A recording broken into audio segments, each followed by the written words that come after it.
Hey everyone, welcome back to my channel Divinity Tarot 6 by Truth. Always exposes darkness. तो कैसे हैं सब लोग? I hope everyone is fine and you are taking good care of your health, correct? तो आज का जो topic है गाइस वो इस तरह से है कि आपके ज़िंदगी में अगले 7 दिन किस तरह से होंगे. सो of course it will be a timeless collective for all zodiac signs and it is a general prediction. Please like, share and subscribe the channel. इन 7 दिनों में हम ये देखेंगे कि आपकी ज़िंदगी में क्या आने वाला है और किस घटनाओं से आपको पहले से आपको जानकारी मिल जाएगा तो आपके लिए बहुत अच्छा होगा. Any type of you can say that अगर कुछ इस तरह से भी मुझे दिखे कुछ नेगेटिव इन्फ्लुएंस तो भी मैं आपको बता दूंगी. So let's find out.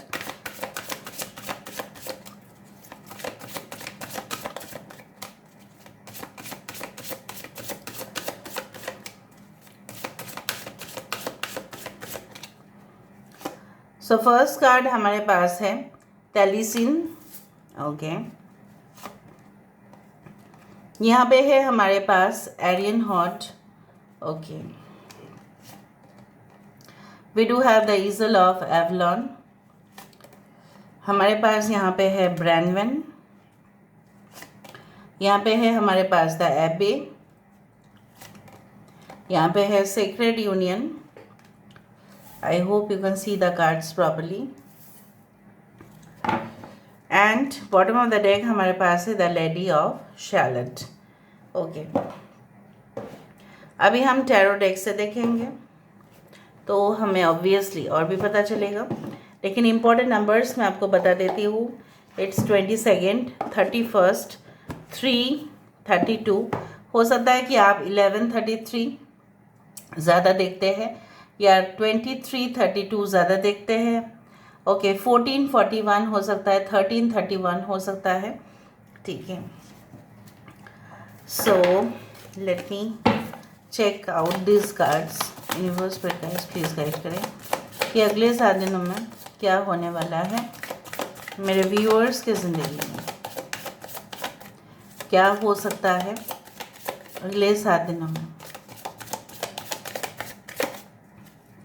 So first of all we do have the Ace of Swords.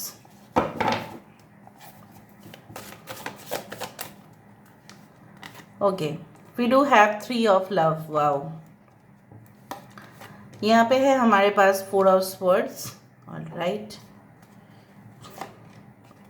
We do have the Lord of Shields. We do have the Square of Swords. We do have the Lord of लव. Bottom of the deck हमारे पास है squire of shields, squire of swords, squire of shields. Aquarius, Gemini, Libra, कुंभ, मिथुन, तुला राशि. यहाँ पे है कैंसर, पाइसेस, स्कॉर्पियो. यहाँ पे है एक्वेरियस, जेमिनी एंड लिब्रा. यहाँ पे है एरीज, लियो एंड सजिटेरियस. यहाँ पे है टॉरस, भगवान, कैप्रिकॉर्न. यहाँ पे भी 1, 3, 4 can be very very important numbers. ठीक है, ओके. 27 कैन ऑल्सो भी इम्पॉर्टेंट. मुझे यहाँ पे इस तरह से दिख रहा है लाइक अगर हम आपकी लव रिलेशनशिप को यहाँ पे कंसिडर करें तो मुझे यहाँ पे इस तरह से दिख रहा है कि लाइक अगर आपकी एग्जिस्टिंग रिलेशनशिप में जो आपके ऑलरेडी संबंध है वहाँ पे कुछ तरह से मिसअंडरस्टैंडिंग या ईगो क्लैशेस हो रहा था या कहीं ना कहीं पे आप दोनों के बहुत ज़्यादा मतभेद था, आप दोनों एक दूसरे को समझने के लिए तैयार ही नहीं थे या एक का डोमिनेंस दूसरे के ऊपर भारी पड़ रहा था. So in that case I do find that love will take a new direction. इधर तो आप किसी ऐसे इंसान के संपर्क में आ सकते हैं जो बिल्कुल दिलदार है.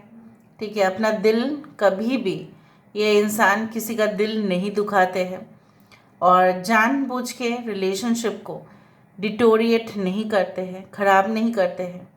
And I also do find if you are already husband and wife, so हो सकता है आपकी कॉन्जुगल लाइफ, आपकी जो मैरिड लाइफ है वो काफ़ी खूबसूरत रहे.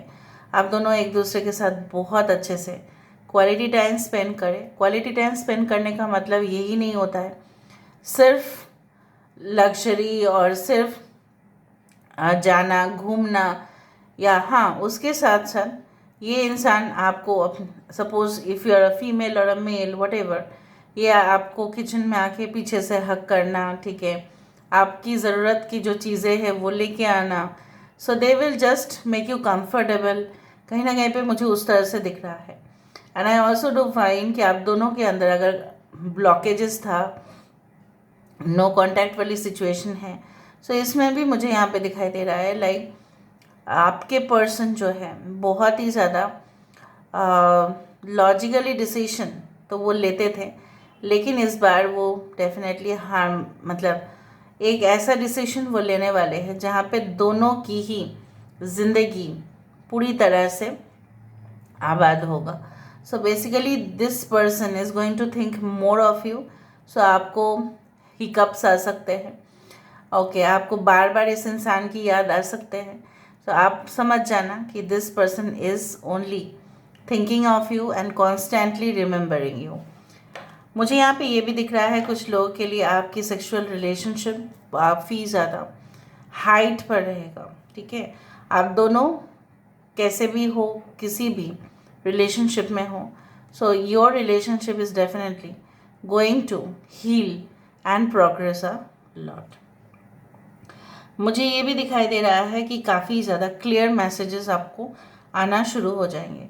कुछ लोग डिसाइड कर लेंगे, आई डू फाइंड लाइक दैट, कुछ लोग डिसाइड कर लेंगे कि आपको कहाँ तक, आपको क्या कोलैबोरेशन के साथ आगे बढ़ना है, या आप खुद ही अपने बिजनेस को हैंडल कर सकते हैं, या आप जॉब ऐसा करना चाहेंगे, या कोई पार्टनरशिप बिजनेस में आप जाना चाहेंगे। कहीं ना कहीं पे मुझे ये भी दिख रहा है कि आपको वो रास्ता जो है साफ साफ दिखाई देगा। And if you are thinking that आपके पर्सन कोई गलत रिलेशनशिप में है या इलीगल रिलेशनशिप में है या इलिसिट अफेयर्स में है, तो भी आपको 100% पता चलेगा, यू विल फाइंड आउट, ठीक है। और उस तरफ से अगर हम देखें कि आप वो डिसीजन खुद लेंगे और आप नहीं कहेंगे कि आप बता दीजिए मैं क्या करूं, ऐसा आप डिपेंडेंट नहीं हो रहे हो। मुझे ये भी दिख रहा है कुछ थकान आपको आ सकता है due to heavy load and responsibilities, या आपको बोर आपको फील कर सकते हो। लेकिन ये याद ज़रूर रखना दैट अगर आप रेस्ट ले लेते हैं, थोड़ा अपने बॉडी को आराम देते हैं, उससे कुछ फ़र्क नहीं पड़ेगा आपको, आपका काम का कोई फ़र्क नहीं पड़ेगा। आप अगर थोड़ा रेस्ट ले लेते हो, इससे आपका जो आने वाला काम है और भी अच्छा होगा। रेस्ट लेके फिर काम करना है आपको, वरना काम करते करते इतना एग्जॉस्ट हो सकते हैं आप कि आपको और काम करने का मन ही ना करे। सो मुझे यहाँ पे ये भी दिख रहा है कि आप किसी ऐसे इंसान से मिल सकता है जो काफ़ी बॉसी है, काफ़ी ज़्यादा गुरूर है उनको अपने अथॉरिटी के ऊपर, बट डिसिप्लिन्ड नेचर के हैं, बट बहुत ही ज़्यादा रूल्स रेगुलेशंस से ही चलते हैं, और उनके अंदर बहुत ज़्यादा फायरी एनर्जी है। कोई ऐसे इंसान को आप मिल सकते हैं और उस इंसान आपको काफ़ी ज़्यादा साउंड एडवाइस दे सकते हैं।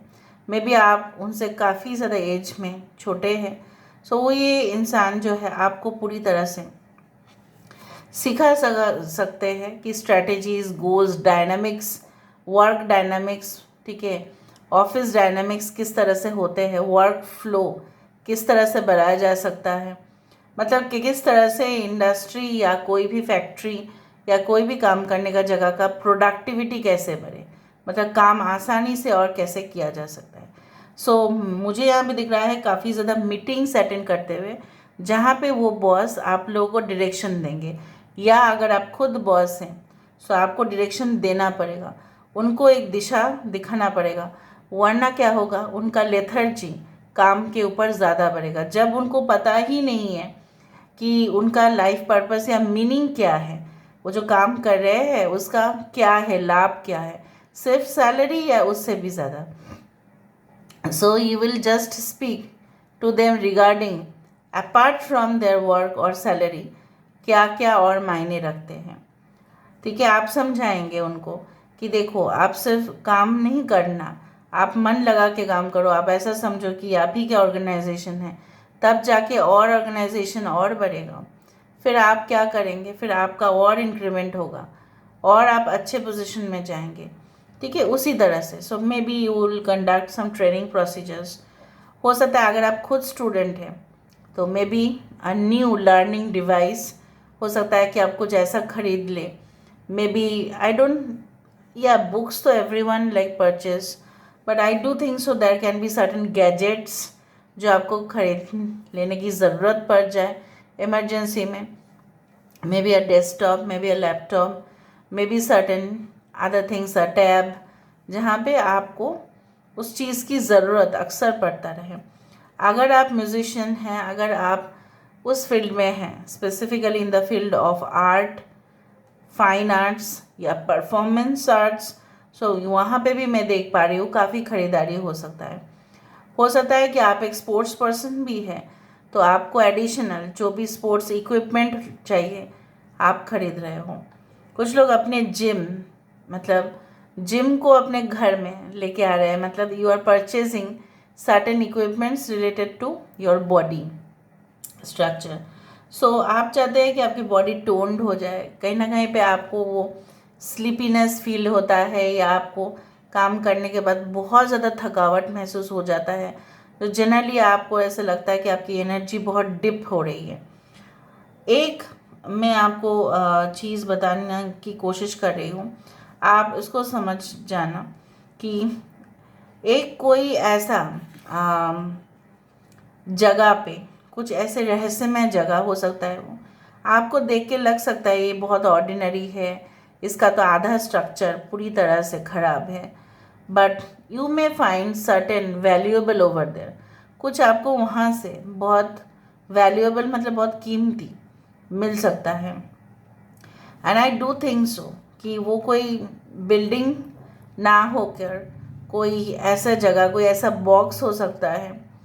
हो सकता है कि आपके पास ऑलरेडी वो बॉक्स तो था लेकिन आपको पता नहीं था। मे बी वो आपके पूर्वज के हैं। उस बॉक्स को खोलने के बाद काफ़ी वैल्यूएबल चीज़ें आपको मिल सकते हैं। मैं नहीं बोल रही हूँ हमेशा गोल्ड या कुछ और, बट ऐसा कुछ चीज़ जो आपको ज़रूर मिलेगा और आप ऐसा समझेंगे कि this is only the blessing that I got. ठीक है, तो लास्ट में हम देख लेते हैं that more that is coming for you with in the next 7 days। कुछ लोगों के लिए ना आप बहुत ज़्यादा गुस्से में हैं, वो आप बहुत ज़्यादा, क्योंकि कुछ चीज़ें हैं अभी तक क्लियर नहीं हैं। कुछ चीज़ें ऐसे हैं जो आपको लग रहा है कि आप स्टक है, आप ट्रैप्ड है। किसी ने आपके साथ कुछ ऐसा कर दिया है जो शायद आप कभी भी पहले का, मतलब प्रीवियस पोजीशन में पहुंच नहीं पाएंगे, but everything is going to be solved. Okay, so first of all देखो awareness, this is the chariot card. Okay, basically यहाँ पे है एडवेंचर, यहाँ पे है the swords. Bottom of the deck we do have 2 of cups. देखो 2 of cups, इस बार तो friendliness, love relationship, secret admirer, कहीं ना कहीं पे मुझे हमेशा गुलमोहर की पेड़ ही दिखता है। यहाँ पे जो गुलमोहर की 2 पेड़ है कृष्णा और राधा जी का, यहाँ पे मुझे दिख रहा है यहाँ पे मिलन होते हुए।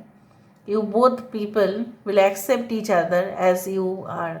So यहाँ पे एक क्लोज कनेक्शन बनता हुआ, may be close relatives, may be close friends एक साथ हो रहे हैं, और कोई नेगोशिएशन डील भी पक्का हो रहा है कुछ लोगों के लिए।